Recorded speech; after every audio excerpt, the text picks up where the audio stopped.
안녕하십니까. 8주차 3차시 수업을 시작하도록 하겠습니다. 우리가 지난 시간까지 단기 매매 정권하고 그 다음에 매도 가능 정권에 대해서 학습을 했습니다. 그래서 오늘은 매도 가능 정권에 대해서 다시 학습을 하고 시간이 되면 매출 채권과 매입 채무에 대해서 학습을 하도록 하겠습니다. 자, 시작하도록 하겠습니다. 자, 먼저 지난 차시 배웠던 거 매도 가능 정권에 대한 예제 문제들 조금 다른 예제 문제들 한번 복습해 보도록 하겠습니다. 주식 액면가 만원짜리 A사의 주식 두 주를 12,000원에 취득했고 정권회사 수수료도 얼마를 지급했다? 1,000원을 지급했으면서 매도 가능 정권으로 회계 처리하도록 했습니다. 그러면 현금을 얼마 지급합니까? 현금 2만 5천원 지급되죠. 그리고 자, 우리가 단기 매매 정권의 경우에는 단기 매매 정권은 정권 수수료 등의 취득 부대 비용은 어떻게 처리하라고? 지급 수수료도 영업 외 비용으로 처리하라고 했죠. 근데 그 이외의 대부분의 자산은 취득 시 발생하는 수수료는 취득 원가에 포함시키도록 했으니까 매도 가능 정권 얼마요? 25,000원이 됩니다. 그래서 전기를 하게 되면 차변에 분괴된 금액 차변에 적고 금액 위의 것은 상대 계정이니까 현금을 적었습니다. 자, 25,000원이 취득 원가가 됩니다. 자, 이 12월 31일 제가 결산일이라고 이야기를 합니다. 대부분 결산일이라고 봅시다. 제가 특별한 얘기가 없으면 주식의 시가가 11,000원으로 평가되었습니다. 그러면 한 주당 11,000원이니까 두 주니까 얼마? 22,000원이 되네요. 그러니까 얼마가 떨어졌습니까? 가치가 3,000원이 떨어졌죠. 그래서 매도 가능 정권 3,000원. 그 다음에 차변의 손실이죠. 손실인데 매도 가능 정권 평가해서 손실이 났습니다. 평가 얼마냐 해서 손실을 봤습니다. 3,000원인데 단기 매매 정권은 어떻게 된다? 영업의 수익과 영업의 비용인데 요 놈은 어떻게 된다? 자, 자본 중에서 기타 포괄 손익 누계액이 되겠죠. 자, 그거 기억하시고요.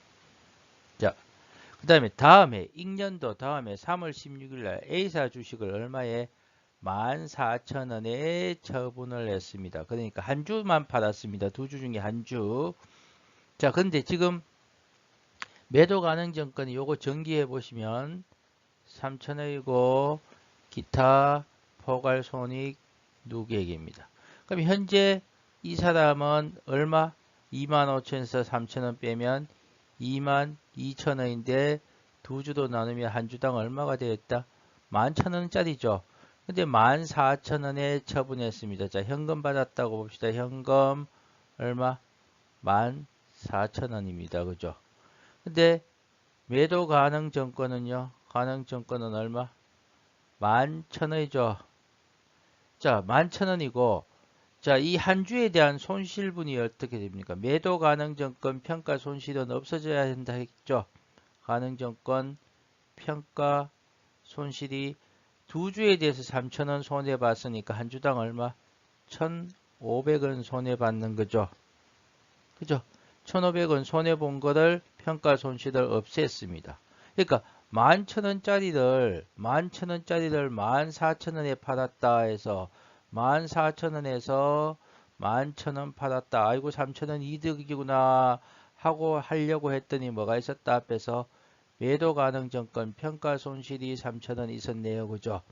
그래서 이 매도 가능 정권 평가 손실을 먼저 없애주고 그 다음에 얼마 남습니까? 500원이 매도 가능증권 평가 이익이 됩니다. 자, 요 분계 조금 어렵지만 반복해서 보도록 하세요. 알았죠? 반복해서 보시면 됩니다. 자, 잠깐 한번 볼까요? 잠깐 보시면 요거 잠깐 지우고요. 이거 우리가 세무사나 공인회계사 풀이할 때 요령인데 이게 객관식으로 나오면 요령입니다. 요령인데 여기서 이렇게 묻습니다. 이렇게 붕괴될 문제를 묻지 않고 어떻게 묻는가 하면 자, 붕괴될 묻지 않고 문제들 이거 1,500원이죠. 매도 가능 증권 평가 이익이 1,500원이죠. 그죠? 1,500원이네요. 그죠? 11,000원, 1,500원 하면 12,500원이니까 1,500원 하면 14,000원 되는 거 맞죠? 매도 가능 증권 평가 이익이 14,000원입니다. 근데 이 문제가 만약에 시험 칠 때 어떻게 나오는가 하면 이렇게 문제를 내놔놓고 취득시 이런 조건을 줘놔놓고 중간에 뭐 이렇게 있든지 말든지 간에 이렇게 나눠놓고 매도 가능 증권 처분 이익을 묻습니다. 처분 이익을 묻으면 이걸 일일이 분개를 해서 풀기가 어렵겠죠. 풀기가 어려우니까 빨리 풀기 위해서 어떻게 간다. 이놈이 뭐 나중에 쭉 생각해 보겠지만 이놈은 나중에 평가 이익이나 평가 손실과 상계가 되기 때문에 지금 현재 얼마가 됩니까? 처분을 14,000원에 처분했죠. 한 주입니다. 그죠? 근데 이 사람 두 주를 얼마에 샀습니까? 취득이 얼마? 25,000원에 취득했죠. 그럼 두 주를 나눔이 한 주당 얼마가 된다? 12,500원이니까 1,500원이 매도 가능 증권 처분 이익으로 계산을 하죠. 그래서 공인회계사나 세무사 시험 칠 때는 이렇게 빨리 계산을 하게 됩니다. 자, 됐었죠? 처음부터 다시 한 번 더 풀어보세요. 알았죠? 풀어보세요. 그리고 매도 가능 증권 처분 이익과 처분 손실은 뭐다? 영업의 수익과 영업의 비용입니다. 그죠? 자, 한 5분 정도 다시 한번 복습하고 뒷슬라이드를 보도록 합시다.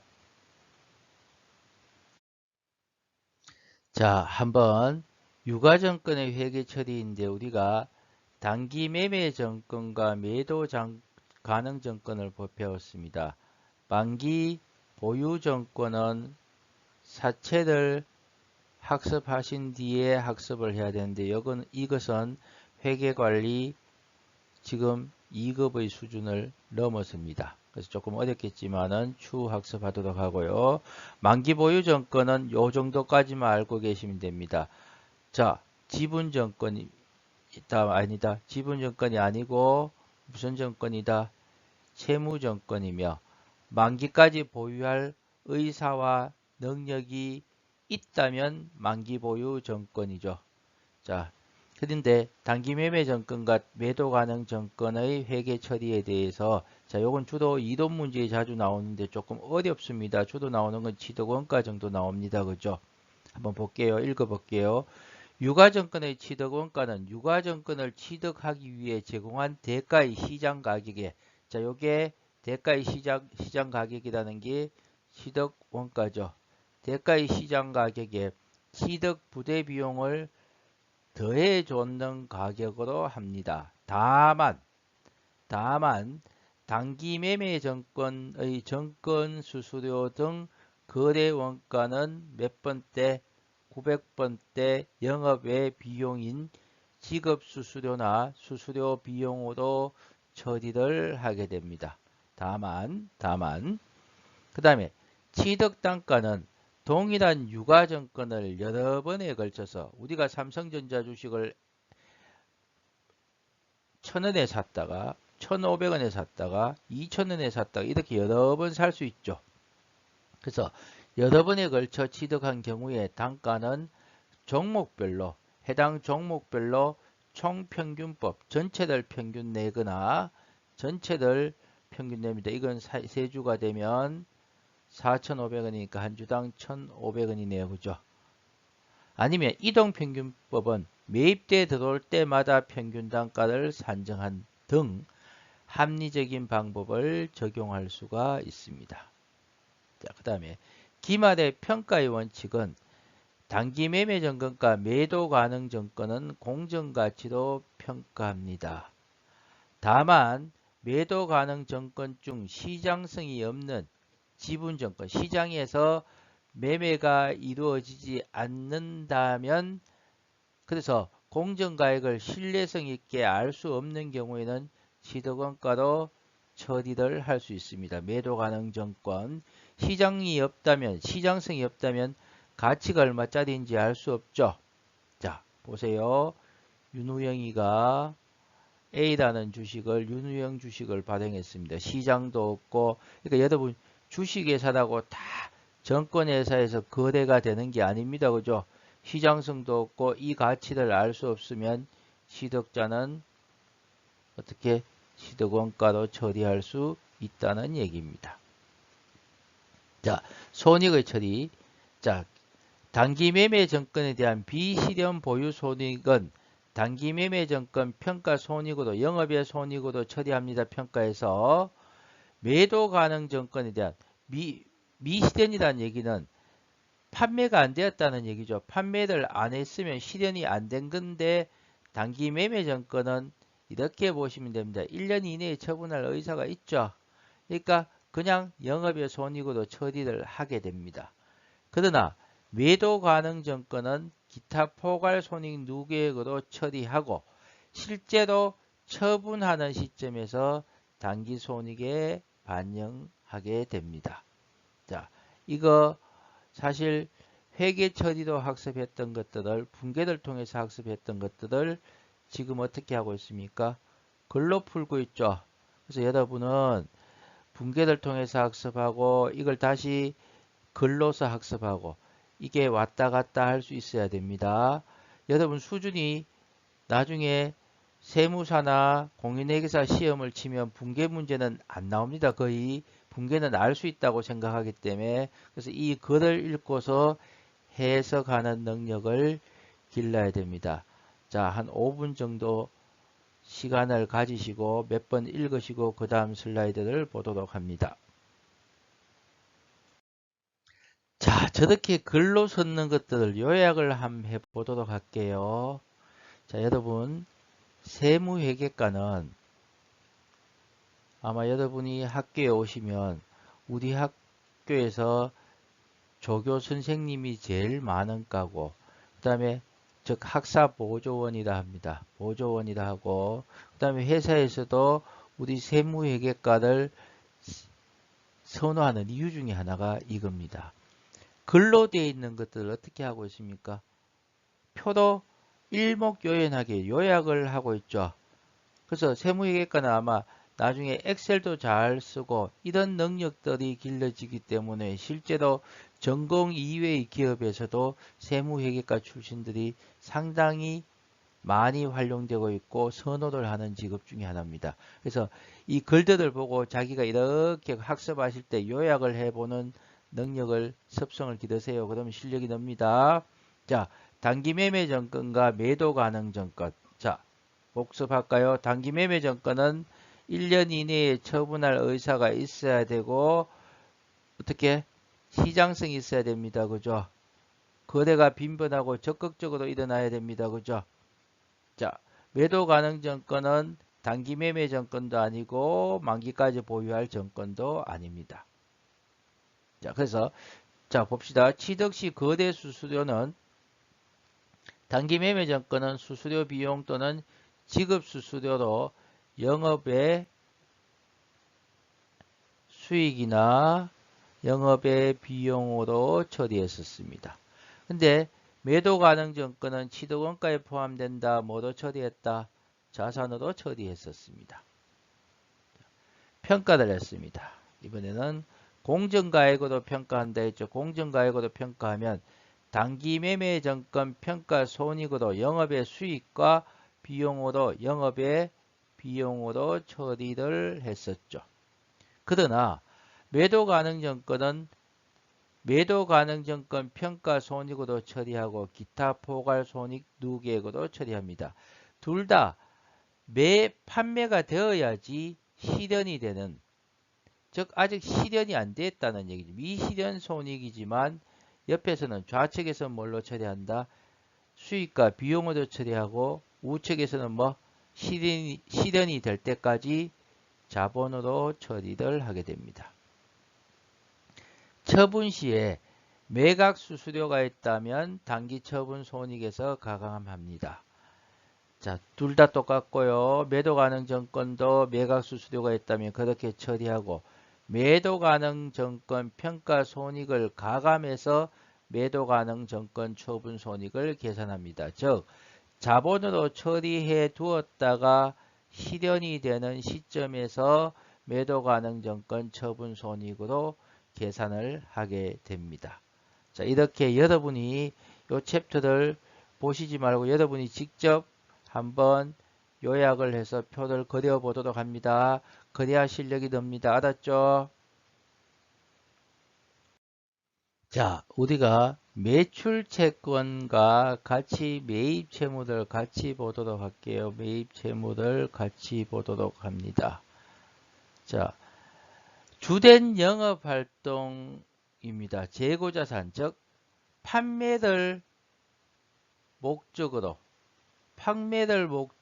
보유하는 자산을 팔고서 외상 거래를 했을 때 발생하는 계정 과목이 외상 매출금과 외상 매입금이며, 외상 매출금은 매출 채권, 외상 매입금은 매입 채무로 통합해서 공시할 수 있습니다. 합쳐서 공시할 수 있습니다. 물론 전산회계 하실 때는 우리가 전산화된 프로그램을 사용하시면 자기가 알아서 통합을 해 주게 됩니다. 다만 여러분은 이게 매출 채권에 속한다, 이게 외상 매입금에 속한다, 단기 매매 증권은 단기 투자 자산에 속한다, 이렇게 시험에 나오니까 알고는 있어야 됩니다. 자, 볼게요. 주 계명이 주 세무에 상품을 판매했습니다. 그러면 주 세무는 여기에 현금을 줬다면, 자, 팔았기 때문에 대변의 상품, 차변에 샀는 사람은 차변의 상품이 되겠죠. 그래서 상품 전산회계를 하게 되면 상품 매출이 됩니다. 이제 상품 매출로 아마 조금 있다가 이렇게 바꿀게요. 혹은 3분법을 쓰면 매출로 처리하게 됩니다. 여러분이 회계원리 수업을 받으시든가 회계관리라든가 회계관리 2급 시험을 치시면 팔았을 때는 매출, 샀을 때는 이렇게 상품이 오는데 회계원리 시간에는 3분법이라는 걸로 처리해서 매입으로 처리해도 똑같다고 생각을 하시면 됩니다. 자, 그래서 현금을 받았다면 차변에 현금이 오면 되는데 이 사람이 뭐 했다는 얘기입니까? 외상으로 팔았기 때문에 나중에 받을 수 있는 권리가 외상 매출금 5만원 이렇게 있죠. 그리고 이 사람은 외상으로 샀기 때문에 외상 매입금 5만원 이렇게 됩니다. 됐습니까? 됐습니까? 크게 어렵지 않죠? 외상을 했기 때문에 크게 어렵지 않습니다. 자, 그런데 여기서 살짝 어렵겠지만 이걸 한번 짚고 넘어갈게요. 우리가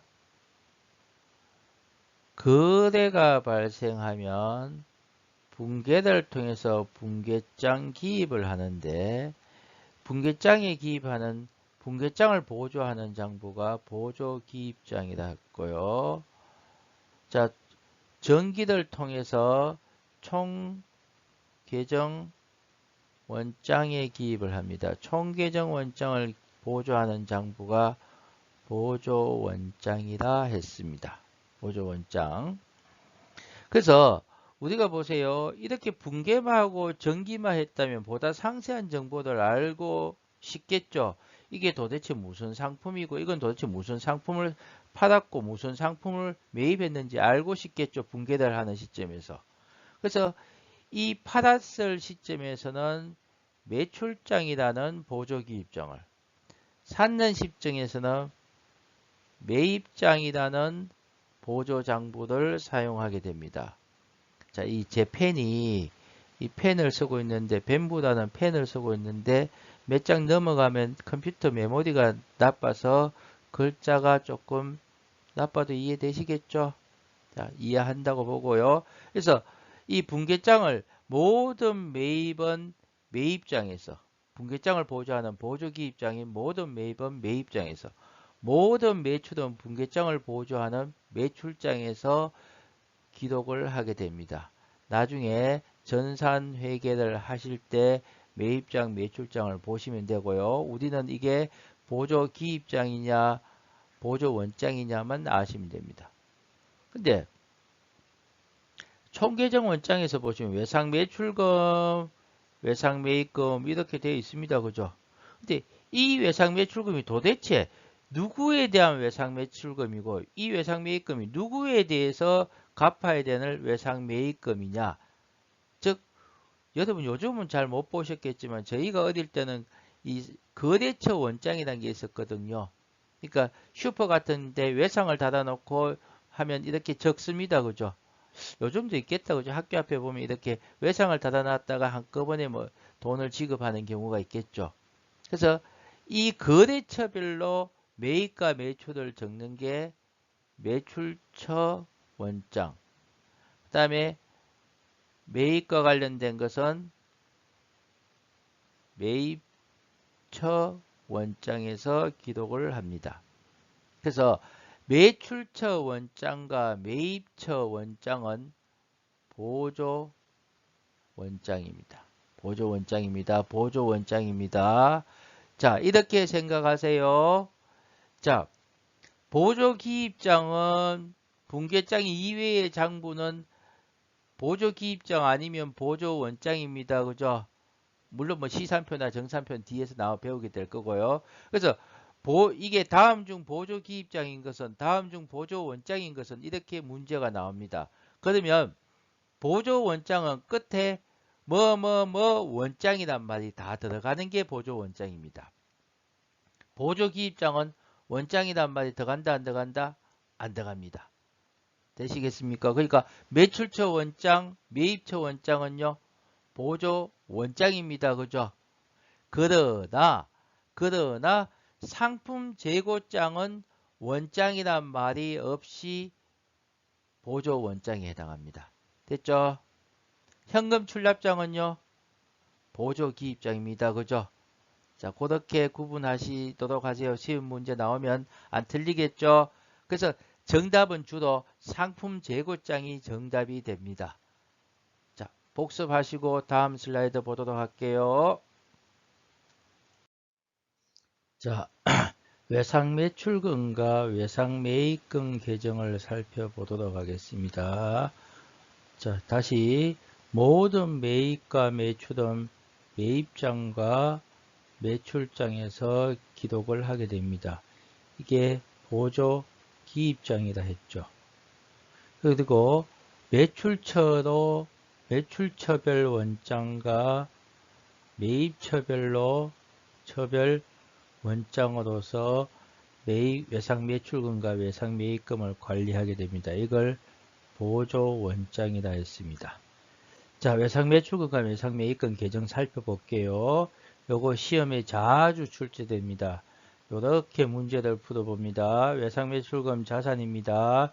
성격으로 문제를 푸셔야 됩니다. 성격으로 제가 기록을 해둔 책의 교재에 보시면은 어떤 책을 보시든지 저처럼 이렇게 설명을 안 합니다. 그냥 저는 전기되는 거하고 성격으로 나누어서 설명을 하고 있는데 이 성격으로서 이게 전기된 거하고 조금 틀리죠. 그죠? 그래서 이 성격에 따라서 이 T 계정을 차변과 대변을 분류하신 후에 문제를 풀이하시면 될 겁니다.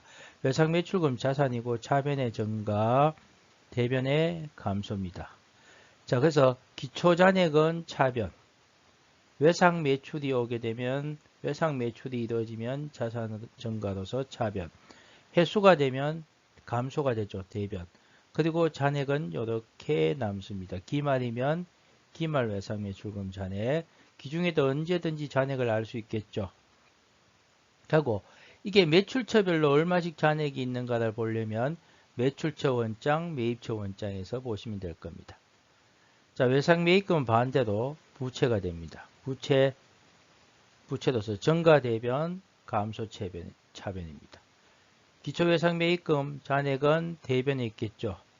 그리고 외상 매입을 하게 되면 증가가 됩니다. 그리고 이 외상 매입금을 갚게 되면, 지급하게 되면 차변에 오게 됩니다. 그리고 잔액은 외상 매출이 아니고 외상 매입금 잔액은 대변에 남게 됩니다. 자, 이 문제는 두고두고 계속 풀어보셔야 됩니다. 자, 문제도 한번 볼까요? 기초 매출 채권 잔액이 21,000원이었습니다. 외상 매출금 혹은 매출 채권으로 푸셔도 됩니다. 매출 채권에서 기초가 얼마요? 21,000원입니다. 기중에 외상 매출액이 얼마요? 외상 매출이 43만 9천원에서 합계가 46만 원이다. 그죠?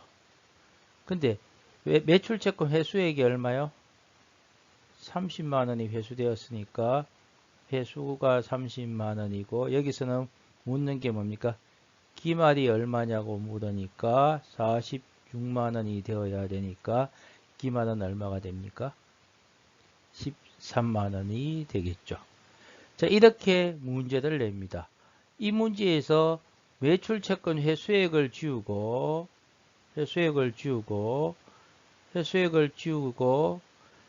자, 만약에 제가 매출 채권 잔액이 기말 매출 채권 잔액이 15만 원이었다. 그러면 매출 채권 회수액은 얼마인가? 이렇게 문제 나올 수도 있겠죠. 자, 여기다 넣어볼까요? 기초가 얼마? 21,000원. 외상 매출액이 얼마? 43만 9천원. 그러면 46만 원이 되는데, 기말이 얼마? 15만 원이니까 15만 원이라면 얼마가 됩니까? 이거 다 틀렸네요. 46만 원이니까 16만 원이 되네요. 그죠? 맞죠? 16만 원이 된다. 그죠? 그래서 46만 원이 되면 외상 매출금 회수액은 얼마? 11만 원이 됩니다. 자, 이 문제는 반드시 나온다고 생각하세요. 반드시 나온다고 생각하시고, 다음 주에 배울 우리가 이제 대손 회계하고 같이 연결하게 되면 문제가 조금 어려워질 수 있는데, 이 문제는 반드시 짚고 넘어가세요. 우리가 그냥 개념적으로 생각해도 기초에 21,000원이 있었는데 외상을 43만 9천 했으면 총 46만원에서 갚은 게 11만, 만약에 30만원을 갚았다면 아직 못 갚았던 게 얼마? 16만원이라고 알 수 있겠죠. 반대로 묻어도 얼마든지 푸실 수 있을 겁니다. 자, 외상 매입금을 가지고서도 문제가 나옵니다. 볼까요? 기초의 외상이 10원이었다. 근데 외상으로 샀는 게 60원이었다. 기말에 30원이 있다면 내가 외상 대금으로 얼마를 지급했겠습니까? 네, 40원을 지급했겠죠. 그죠? 이렇게 네 쪽에 어떤 것들을 묻어도 X로 두어도 풀 수 있을 정도로 연습하시기 바랍니다. 이걸 T계정에서 이렇게 넣으셔서 푸시는 습관을 들이세요. 그러면 훨씬 문제 풀기가 쉽고 에러도 줄일 수 있고 빨라집니다. 이걸 분개를 하고 전기를 해서는 풀어내는 게 시간도 많이 걸리고 어렵죠. 자, 그렇게 보시기 바랍니다. 한 3분 정도 복습하세요. 자, 오늘 단기 대여금과 단기 대여금이 단기 매매 정권과 매도 가능 정권에 대해서 학습을 했습니다. 취득시 거래 비용, 그 다음에 평가했을 때, 기말 평가했을 때, 그 다음에 우리가 처분했을 때 차이를 복습하시기 바랍니다. 그 다음에 매출채권 중에서 매출채권과 매입채무 중에서 채권 채무 중에서 외상매출금과 받을음에 대해서 학습을 했습니다. 그래서 외상 매출금과 받을음이 아니고 우리가 외상 매입금에 대해서 학습을 했겠죠. 다음 주에는 복습 없이 바로 받을음과 지급음에 대해서 학습하도록 하겠습니다. 다음 주에 뵙도록 하겠습니다.